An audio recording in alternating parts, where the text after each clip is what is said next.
मैं सलाम पेश करता हूँ फ़लस्तीनी कौम को जो नियतें होने के बावजूद भी इसराइल जैसी जालिम और फिस्ताई ताकत का मुकाबला कर रहे हैं। अगरचे इसराइल के पास जदीद असलहे हैं, जदीद हथियार है, लेकिन ये पत्थरों से और अपनी ईमानी हरारत से उनका मुकाबला कर रहे हैं और उसकी बाज़ाबी के लिए कोशा रहते हैं। मैंने देखा अभी कुछ दिनों पहले की बात है कि काफ़ी जद्दोजहद हुई है इसराइल और फ़लस्तीनियों के दरमियान, लेकिन आज तक कभी भी इसराइल फ़लस्तीनियों को ज़ेर नहीं कर सका। तो एक पैगाम है, एक मैसेज है। और जैसे आपने सवाल किया 56 इस्लामी ममालिक अगर एक हो जाए तो वाकई क़िबला अव्वल आज़ाद हो सकता है, लेकिन वो सब अय्याशी में पड़े हुए हैं, डर में पड़े हुए हैं। दुनिया की दौलत उनके दिलों में आ गई है, दुनिया की मोहब्बत उनके दिलों में आ गई है। आका अलैहिस्सलाम से पूछा गया था आखिरी ज़माने के ताल्लुक से, आपने फरमाया था कि बड़ी तादाद होगी, कसी तादाद होगी, लेकिन उसके बावजूद भी मुसलमान काटे जाएंगे। तो लोगों ने पूछा था कि ऐसा क्यों होगा? आपने फरमाया था कि उस वक्त एक बीमारी पैदा हो जाएगी जिसे वाहन कहा जाता है। लोगों ने देखा कि रसूल अल्लाह वाहन क्या होता है? आपने फरमाया दुनिया से मोहब्बत और मौत का डर। जिस तरह उनके जुल्म हो रहा है, अल्लाह उनको बहुत हिम्मत दे, बहुत ताकत दे लड़ने के लिए, ताकि वो अपने कामयाब हों उसके लिए जो एक कई सदियों से लड़ रहे हैं। उनका अल्लाह बहुत उन पर रहम फरमाए, करम फरमाए और हम लोगों में भी इतनी ताकत दे, उनके लिए दुआएं करे और बैतुल मुक़द्दस किस तरह हमारे हाथ में आए और किस तरह हम लोग कर सकते हैं। हमीद भाई, आज यौमुल क़ुद्स का दिन है। बैतुल मुक़द्दस पर इसराइल के नाजायज़ कब्ज़े को आप जानते हैं कि कितना ज़्यादा अरसा गुजर चुका है। मुस्लिम हुक्मरानों की तरफ हमेशा पूरी उम्मीद निगाहों से फ़लस्तीनियों ने भी देखा और हिंदुस्तान से भी हमेशा से सदाएं बुलंद होती रही है। आज हम इस वक्त मौजूद हैं मुमरा के सुल्तान हज़रत सैयद ख्वाजा फ़खरुद्दीन शाह बाबा रहमतुल्लाह के आस्थाने मुबारक पर। इससे ज़्यादा मुनासिब जगह इस जिक्र के लिए बिल्कुल नहीं है, इस आवाज़ के लिए बिल्कुल नहीं है। क्या कहेंगे आप इस तरह से? देखिए, यौमुल क़ुद्स आज जो मनाया जा रहा है ये कोई नई बात नहीं है। जब से इसराइल वहाँ पर काबिज़ हुआ है यरूशलेम पर और बैतुल मुक़द्दस पे उसका नाजायज़ कब्ज़ा हुआ है, उसके बाद से ही पूरे आलम इस्लाम में यौमुल क़ुद्स यानी मस्जिद अक़सा की बाज़ाबी के लिए जद्दोजहद जारी है। मस्जिद अक़सा हमारा पहला क़िबला अव्वल है और हम क्या, हमारी 10 नस्लें भी 100 नस्लें भी उसमें कुर्बान होने को तैयार हैं। बता दें कि 1948 में जब इसराइल का उसमें नाजायज़ कब्ज़ा हुआ, आसमाना कब्ज़ा हुआ, उसके बाद से ही तमाम आलम इस्लाम के मुसलमान और वो मुसलमान जो इस्लामी हुकूमत में नहीं भी रहते हैं, जैसे बड़े सगीर के मुसलमान, उन सब के दिलों में इसकी तड़प मौजूद है और उसकी बाज़ाबी के लिए जद्दोजहद जारी है, जिसे यौमुल क़ुद्स का नाम दिया गया। दुनिया भर के अलग अलग शहरों में आज के दिन मुजाहरे किए जाते हैं, जुलूस का एहतमाम होता है और लोग उस मुजाहरे के ज़रिए से UN अक़वाम मुत्तहिदा के ये पैगाम पहुँचाना चाहते हैं कि इसराइल का उसका नाजायज़ कब्ज़ा है वो कब्ज़ा हटना चाहिए। बता दें कि खाने काबा जो आज हमारा क़िबला है, उस क़िबले से पहले क़िबला अव्वल जो था वो बैतुल मुक़द्दस था, उसकी तरफ चेहरा करके नमाज़ पढ़ा जाता था। ये हमारे आका अलैहिस्सलाम की ख्वाहिश, उनके दिल में शदीद ख्वाहिश थी कि वो उनके हज़रत इब्राहीम अलैहिस्सलाम का जो क़िबला वो हमारा क़िबला हो जाए। तो अल्लाह ताला ने नमाज की हालत में वही नाजिल फरमाई और वो आपने अपना रुख बदला। वो आज भी वो उस मस्जिद को मस्जिद क़िबलतन कहा जाता है, जहाँ पे अपना रुख बदला उसके बाद से ही काबतुल्लाह जो है वो हमारा क़िबला हुआ। लेकिन उससे पहले जो क़िबला था हमारा वो मस्जिद अक़सा रहा है, जिस पर इसराइल का नाजायज़ कब्ज़ा है। मैं सलाम पेश करता हूँ फ़लस्तीनी कौम को जो नियतें होने के बावजूद भी इसराइल जैसी जालिम और फिस्ताई ताकत का मुकाबला कर रहे हैं। अगरचे इसराइल के पास जदीद असलहे हैं, जदीद हथियार है, लेकिन ये पत्थरों से और अपनी ईमानी हरारत से उनका मुकाबला कर रहे हैं और उसकी बाज़ाबी के लिए कोशा रहते हैं। मैंने देखा अभी कुछ दिनों पहले की बात है कि काफ़ी जद्दोजहद हुई है इसराइल और फ़लस्तीनियों के दरमियान, लेकिन आज तक कभी भी इसराइल फ़लस्तीनियों को ज़ेर नहीं कर सका। तो एक पैगाम है, एक मैसेज है। और जैसे आपने सवाल किया 56 इस्लामी ममालिक अगर एक हो जाए तो वाकई क़िबला अव्वल आज़ाद हो सकता है, लेकिन वो सब अय्याशी में पड़े हुए हैं, डर में पड़े हुए हैं। दुनिया की दौलत उनके दिलों में आ गई है, दुनिया की मोहब्बत उनके दिलों में आ गई है। आका अलैहिस्सलाम से पूछा गया था आखिरी ज़माने के ताल्लुक से, आपने फरमाया था कि बड़ी तादाद होगी, कसी तादाद होगी, लेकिन उसके बावजूद भी मुसलमान काटे जाएंगे। तो लोगों ने पूछा था कि ऐसा क्यों होगा? आपने फरमाया था कि उस वक्त एक बीमारी पैदा हो जाएगी जिसे वाहन कहा जाता है। लोगों ने देखा कि रसूल अल्लाह वाहन क्या होता है? आपने फरमाया दुनिया से मोहब्बत और मौत का डर। हम देख रहे हैं कि यही हालत है इस वक्त। जिस तरह से एक उम्मीद की जा रही है कि एक बार फिर से कोई सुल्तान सलाहुद्दीन अय्यूबी रहमतुल्लाह अलैह आए और फ़लस्तीन को आज़ाद कराए, लेकिन हम देख रहे हैं कि हमारी नस्लों में जिस तरह से कोशिशें की गई हैं उनकी तरफ से सालों से कि किसी तरह से इस कौम को इस कदर इन अयाशियों में लगा, जैसे आपने कहा ये कौम दूसरा सुल्तान सलाहुद्दीन अय्यूबी। देखिए ऐसा है की जा सकती है, अभी भी उम्मीद है। ऐसा है कि यहूदियत जिस फितने का नाम है, यहूदियत जिस फितने का नाम है, इस फितने में जितने भी सलातीन गुजरे हैं, सलातीन, और आज हम देख रहे हैं कि जो सऊदी हुक्मरान हैं उनके हरम में किस तरह से यहूदियों को दाखिल किया गया है, उनसे शादियां भी करा दी गई हैं। अब जाहिर सी बात है जब अय्याशी के नतीजे में जो औलादें आएंगी तो उनका जज्बा ईमानी क्या होगा आप समझ सकते हैं। रहा सवाल कि सुल्तान सलाउद्दीन अय्यूबी रहमतुल्लाह अलैह, नूरुद्दीन जंगी रहमतुल्लाह अलैह, और अब हम देख रहे हैं कि तुर्की के जो सदर हैं रजब तैयब एर्दोगान, उनके जज्बे को सलाम करने का दिल चाहता है कि किस तरह से उन्होंने, और खिलाफत उस्मानिया जब तक कायम रही है तब तक किसी ने भी तिरछी नजर डालने की कोशिश नहीं की थी।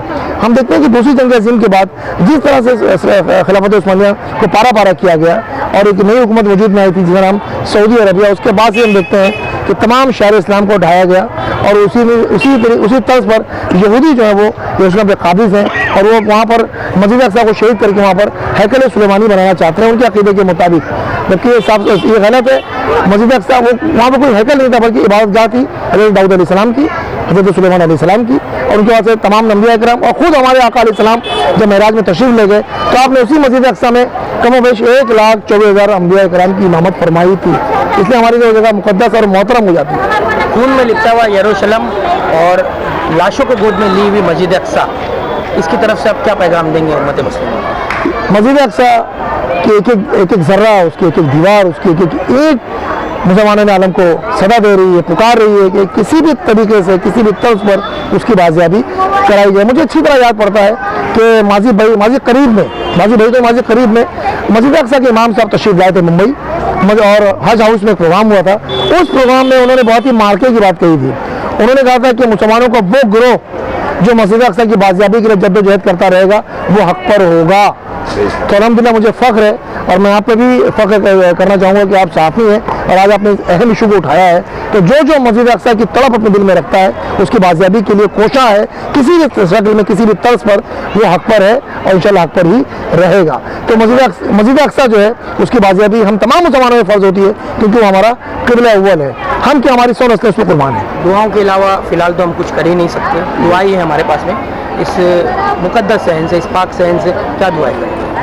मैं एक अल्लाह के वली की बारगाह में खड़ा हुआ हूँ। सुल्तान मुमरा हज़रत फ़खरुद्दीन शाह रहमतुल्लाह अलैह, और अल्लाह के वलियों का जो मर्तबा होता है अल्लाह के नज़दीक वो अल्लाह ही बेहतर जानता है और अल्लाह इनकी दुआओं को सुनता है। मुस्तजाब दावत होते हैं। मैं इनकी बारगाह में ये अर्ज़ करूँगा कि आप अल्लाह ताला इनके सदक़े में और ख़ासतौर से अपने हबीब मुकर्रम सल्लल्लाहु अलैहि वसल्लम के सदक़े तुफ़ैल में, रमज़ान मुकर्रम के सदक़े तुफ़ैल में मुसलमानों के दिलों को ईमानी हरारत से भर दे, ईमानी क़ुव्वत से भर दे, हमारे बाजुओं को ईमानी क़ुव्वत अता फरमाए। और आज जो दुश्मनान इस्लाम दरपे हैं इस्लाम को मिटाने के, हमें नुकसान पहुँचाने के, उनकी सर को भी मुसलमान जो अपने बलबूते पर कर सके। एक अहम मसला हामिद भाई कि जिस तरह से हम देख रहे हैं कि मस्जिद अक्सा की बाजियाबी के लिए इसराइल जैसी ताकत से मासूम बच्चे पत्थरों से लड़ते हैं, मासूम फ़लस्तीनी पत्थरों से लड़ते हैं, लेकिन हम देख रहे हैं कि हमारे मुल्क हिंदुस्तान में किस तरह से मस्जिदों के सामने आप देखते हैं कि हुल्लड़बाजी चल रही है, कोशिशें की जा रही है कि किसी तरह से देखिए ऐसा है कि पैमाना बदल गया है। जब तक यानी ये जो सरकार 2014 के बाद आई है उसके पहले जो सरकारें रही हैं उनका रवैया, उनकी जो पॉलिसी थी, खारजा पॉलिसी थी या फॉरेन डिप्लोमेसी जो थी फ़लस्तीन को लेकर, वो हमेशा फ़लस्तीन के हक़ में रही है, फ़लस्तीन के कॉज में रही है, मस्जिद अक्सा की कॉज में रही है। जैसे अरफात तक ये सारा मामला रहा, वो आते थे और इंदिरा गांधी जो उस वक्त यहाँ जानी वज़ीर आज़म थी उन्होंने उनको अपना भाई बनाया हुआ था। यहाँ खुद मैं जिस जमात से ताल्लुक़ रखता हूँ, मरहूम ई अहमद साहब जब वज़ीर ख़ारजा थे हिंदुस्तान के, यूपी सरकार में शामिल थी मुस्लिम लीग, वो फ़लस्तीन गए थे, उन्होंने यासर अरफ़ात कांधे से कांधा मिलाकर उस वक्त नमाज भी अदा की थी। लेकिन हम देख रहे हैं कि अब जो सरकार है वो उसकी रवैये में थोड़ी सी तब्दीली आई, उसकी पॉलिसी थोड़ी तब्दील हुई है। जहाँ तक सवाल हिंदुस्तान में हुल्लड़बाजों का है तो ये भी एक तरह की किसी आतंकवाद से कम नहीं, किसी एक कौम को खौफ में मुब्तला करना, टेरर में मुब्तला करना, ये सरासर आतंकवाद है, टेररिज्म है।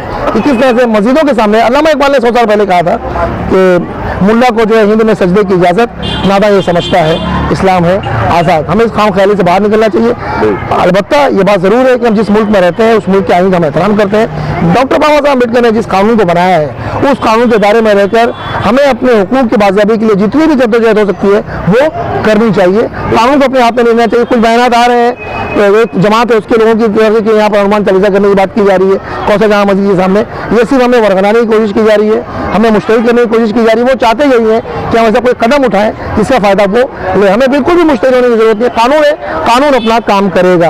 और हमारे कौम के जो जिम्मेदारान हैं मैं उनसे अपील करूँगा कि आप कानून के रास्ते को अपनाइए, अच्छे से अच्छे सॉलिसिटर, अच्छे अच्छे वकला को हायर कीजिए और उनके जरिए इन सब को जो है कानूनी कार्रवाई करने की कोशिश कीजिए। तमाम मसाजिद के लोग जितनी भी मस्जिदें हैं, जहाँ तक हमारी ये वीडियो आपके चैनल के माध्यम से मेरी आवाज़ पहुँच रही है, उनसे मेरी गुजारिश है, ईद नज़दीक है, जितनी जल्दी मुमकिन हो सकता है अपनी भी मस्जिदों के पास हो CCTV कैमरे लगा लें, ताकि किसी भी तरह कोई हरकत, कल अयोध्या में हरकत करने की कोशिश की गई है, अगर वहाँ CCTV कैमरा ना होता आज बहुत बड़ा दंगा मुल्क में चल रहा होता, जिसका भुगतान हमें ही भुगतना पड़ता। ये तो अल्लाह ने बेहतर किया जो वहाँ CCTV कैमरा था, और जो साथ के साथ लोग गिरफ्तार हुए वो कौन लोग हैं पूरी दुनिया में देख लिया है, कौन फसादी है और कौन सब्र करने वाला। तो आप क्या कहेंगे, यौम कुद्स का दिन है और दरगाह कमेटी के आप एक खास रुकन है, क्या कहेंगे आप इस मौके पर, इस दरबार की निस्बत? अस्सलाम वालेकुम, मेरा नाम हाजी आफ्ताब अहमद है, दरगाह कमेटी का चेयरमैन हूँ मैं।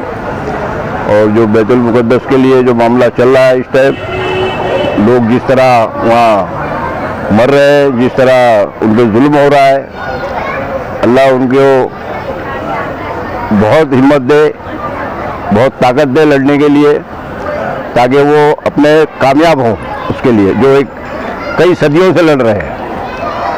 उनका अल्लाह बहुत उन पर रहम फरमाए, करम फरमाए, और हम लोगों में भी इतनी ताकत दे, उनके लिए दुआएं करे, और बैतुल मुक़द्दस किस तरह हमारे हाथ में आए और किस तरह हम लोग कर सकते हैं जी। हम इतने लंबे बैठे हैं हिंदुस्तान में, मगर वो बच्चे छोटे छोटे लड़ रहे हैं। हमें बड़ा अफसोस है कि हम कुछ नहीं कर पा रहे हैं। आफ्ताब भाई, ईद तो खुशियों की होती है, खुशी से कुछ इनकार नहीं है, लेकिन हम देख रहे हैं कि एक तरफ फलस्तीन बैतुल मुक़द्दस में इतना जुल्म चल रहा है, और दूसरी तरफ हम देख रहे हैं कि हमारे बाजार जो है हिंदुस्तान में, हमारा मुमरा शहरी देख लीजिए, बड़ी आराम से चल रहे हैं, बड़ी खुशियाँ मनाने की तैयारी। जी जी, क्या छोटा सा मैसेज देंगे? नहीं, हम लोगों को खुशियाँ तो ठीक है, ईद का मौका है, और 2 साल के बाद में, लॉकडाउन के बाद में ये मौका आया है, लोग मनाएंगे खुशियाँ, मगर उसके साथ दुआएं भी करें उन लोगों के लिए जो वो बेचारे वहाँ परेशान हैं, उनके खाने की मुश्किल है, उनके रहने की मुश्किल है,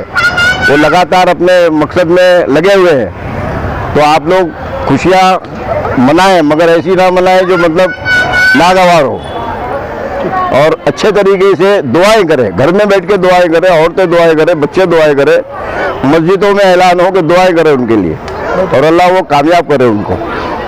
बस मैं यही कहना चाहूँ।